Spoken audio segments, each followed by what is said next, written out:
नमस्कार दोस्तों, स्वागत है आप सभी का आपके अपने चैनल द रिटेल इन्वेस्टर में। बहुत ज़्यादा गिरावट हुई है दोस्तों। आज जैसे ही मार्केट खुला है इस शेयर में, और जानेंगे कि इस शेयर में जो गिरावट है वो क्यों हो रही है।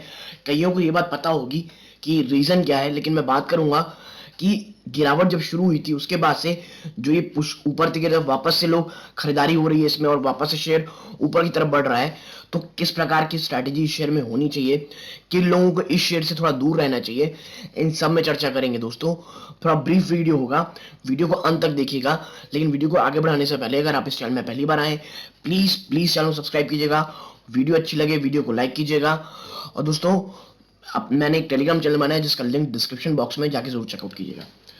देखिए दोस्तों, लगभग 4.51% की गिरावट हुई है, और एक समय में तो ये गिरावट इतनी सीवियर हो गई थी, मैं आपको दिखाऊं कि मतलब ज़बरदस्त गिरावट थी। ये देखिए, ये है, माफ़ कीजिएगा, ये जो गिरावट देख रहे हैं आप, ये अचानक से इतना गिर गया था। एक समय में ये शेयर दोस्तों 5% से भी, एक समय माफ़ कीजिएगा 9% के आसपास से ये शेयर गिर गया था। तो क्यों गिरा था, क्या हुआ था, सब में चर्चा करते हैं। तो चलते हैं। आप देखिए that HFCL, here's why HFCL share tank 9% today. ठीक है, 9% गिरावट हुई थी HFCL में। Now the domestic telecom gear maker posted 4.7% decline in consolidated profit to rupees 81.1 crore for the third quarter ended 31 December 2021। 4.7% दोस्तों गिरा था शेयर। किस चीज में इनकी किस में गिरी थी, कंसोलिडेटेड प्रॉफिट में हुआ था। 4.7% की गिरावट इनके कंसोलिडेटेड प्रॉफिट में हुई थी। और मैं हमेशा कहता हूं जब शेयर कोई प्रीमियमली वैल्यूड हो जाता है ना, तो थोड़ी भी उसमें कमी शेयर को बहुत जोर से गिराती है नीचे, और वही हाल हो रहा है दोस्तों HFCL का। ठीक है, आप आगे देखिए। The domestic telecom gear maker posted 4.7% decline in consolidated profit to 81.1 crore for the third quarter ended December 31, 2021, mainly on account of a hike in component price, especially semiconductors. किसलिए दोस्तों, आपको पता होगा HFCL टेलीकॉम कहना चाहिए जो एसिलरीज है उस सब में एक बहुत बड़ा नाम है। लेकिन इस बार क्या हुआ ना, जो कहना कॉस्ट थी दोस्तों, इनपुट कॉस्ट थी, वो इतनी ज़बरदस्त बढ़ी है, खास करके सेमीकंडक्टर्स की, जो इनके कहना चाहिए मार्जिन में और अल्टर मार्जिन में जो डेंट पड़ेगा तो टोटल होकर किस में प्रॉब्लम आती है, प्रॉफिट में। और यही हुआ है इनके साथ कि इनके मार्जिन में कमी आई। क्यों? क्योंकि सेमीकंडक्टर एक्सपेंसिव है, तो ओवरऑल सिनेरियो का इनडायरेक्ट किस में इंपैक्ट पड़ा, इनकी बैलेंस शीट में। Now the company had posted a profit after tax of 85.1% crore in the same period year ago। दोस्तों आप मुझे बताइए, 85 करोड़ का दोस्तों लास्ट ईयर में इनका प्रॉफिट था, वो घट के 81.1 करोड़ हुआ है। और यही कारण है कि शेयर को गिराया जा रहा था। Now revenue declined 4.86% during the quarter to rupees 1215.21 crore compared to 1277.4 crore. देखिए, इन टोटलिटी में ना कोई बहुत प्रॉब्लम नहीं आ गई है शेयर में, या इनकी रेवेन्यू में कोई इतना बड़ा डेंट आ गया हो कि इतनी भयंकर गिरावट हो, नहीं। केवल और केवल जब कोई वैल्यू, कोई शेयर एकदम प्रीमियमली वैल्यूड हो जाता है, तो उसमें वैसी गिरावट होती है। आप देखिए, पास में डीमार्ट के साथ भी यही होता। HCL टेक में लगातार गिरावट हो रही है। क्या इनके शेयर, क्या इनके रिजल्ट बहुत खराब थे? बिल्कुल नहीं। थोड़ी बहुत दोस्तों कमी थी, जो मार्केट ने एस्टिमेट किया था उसको इन्होंने बीट नहीं कर पाया था। और यही कारण है जब कोई शेयर बहुत ज्यादा भाग जाए तब उसमें गिरावट होती है, और बस वही हो रहा है।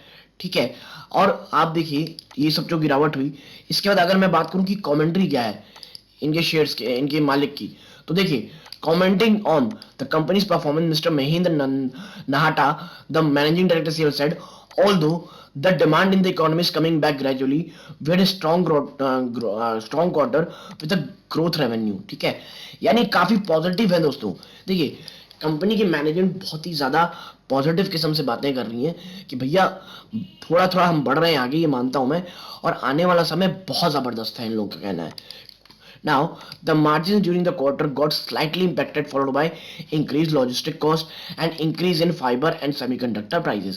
ठीक है, in order to expand capacities and build network solution capabilities to tap the upcoming opportunity in telecom defense sector, the company has raised 600 crore via QIP, and I am thankful to all the investors for their overwhelming support and faith post in HFCL's long term growth story।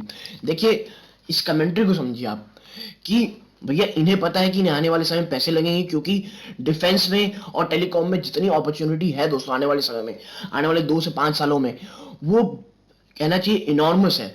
और इन्हीं सबको tap करने के लिए इन्होंने 600 करोड़ रुपए का QIP launch किया था, और जिसकी सब्सक्रिप्शन बहुत ही ओवरवेलमिंगली हुई थी। और जो कहना चाहिए इनके जो मालिक है, मैनेजिंग डायरेक्टर है, मालिक तो गलत वर्ड होगा, इनके जो मैनेजिंग डायरेक्टर है वो भी यही कह रहे हैं कि भाई जो इस बार का जो आपको कमी दिख रही है हमारी कहना चाहिए रेवेन्यू में, या कहना चाहिए हमारी बैलेंस शीट में थोड़ी सी स्लाइटली डाउनफॉल दिख रहा है, वो मेनली इस कारण है कि जो लॉजिस्टिक की कॉस्ट है, लॉजिस्टिक मतलब जो ट्रांसपोर्टेशन होता है, एक जगह से दूसरी जगह ले जाना सामान होता है, उसमें जो प्रॉब्लम आई है वो जो महंगे हुए हैं।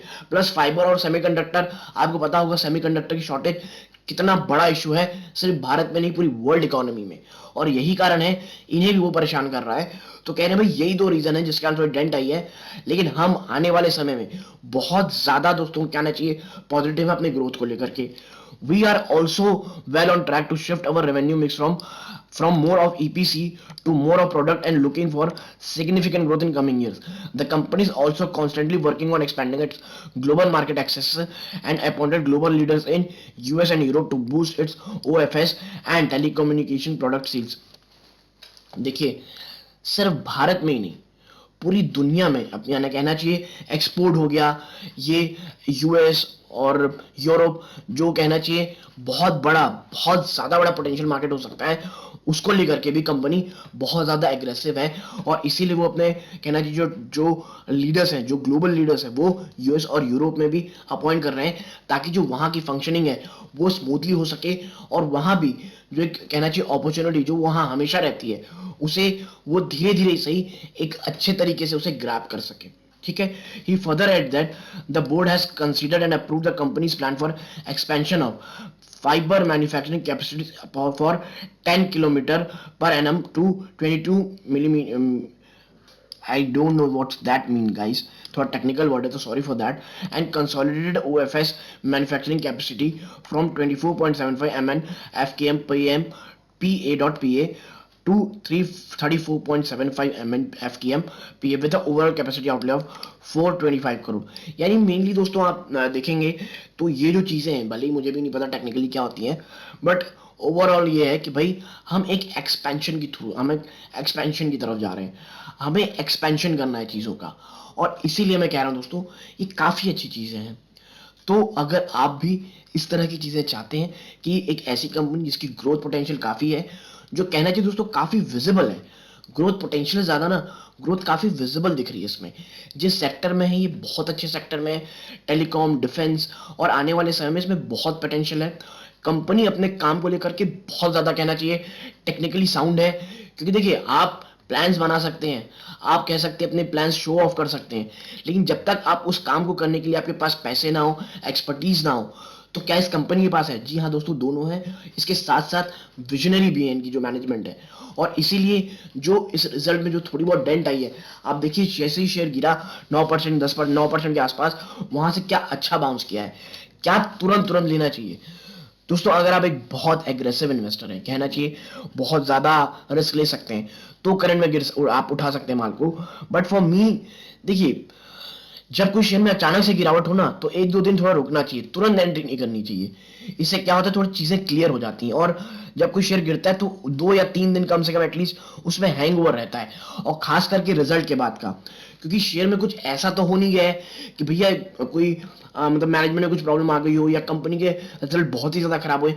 माइन्यूट सा दोस्तों थोड़ा सा डिक्लाइन है, लेकिन कंपनी की जो कहना चाहिए जो कमेंट्री है वो बहुत ज्यादा प्रोत्साहन देने वाली है, और वो निवेशक जो लॉन्ग टर्म के लिए कंपनी में ढूंढ रहे थे वो इसमें निवेश कर सकते हैं। लेकिन हाँ, गिरावट इस शेयर में, हर एक गिरावट एक मैं कहूंगा बहुत अच्छी अपॉर्चुनिटी है टू एक्यूमुलेट दिस स्टॉक। ठीक है, तो प्लीज स्टैगर्ड वे में खरीदारी कीजिएगा, लम सम में मत इन्वेस्ट कीजिएगा, क्योंकि बाजार दोस्तों थोड़े वीक है, यूएस के डेटा अच्छे साइन नहीं दे रहे हैं, वहां अगर गिरावट होगी दोस्तों भयंकर, तो भारतीय बाजार ही बचेंगे नहीं, और ये स्टॉक भी जो इतने हाई वैल्यू में है वो भी, उसमें भी गिरावट बहुत जोर से होगी। इसीलिए मैं फिर कहूंगा खरीदारी करिए, क्योंकि टाइम मार्केट में टाइमिंग करना बेवकूफ़ी होती है दोस्तों।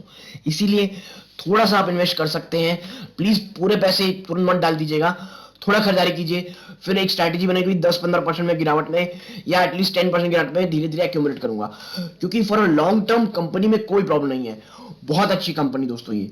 ठीक है, तो अगर आपको मेरी बातें पसंद आई हो, प्लीज वीडियो को लाइक कीजिए, चैनल में पहली बार आए हैं चैनल सब्सक्राइब कीजिएगा दोस्तों, दोस्तों के साथ शेयर कीजिएगा। और ये दोस्तों, ये इस वीडियो का अंत है, यहाँ तक जुड़े रहें, धन्यवाद, जय हिंद दोस्तों।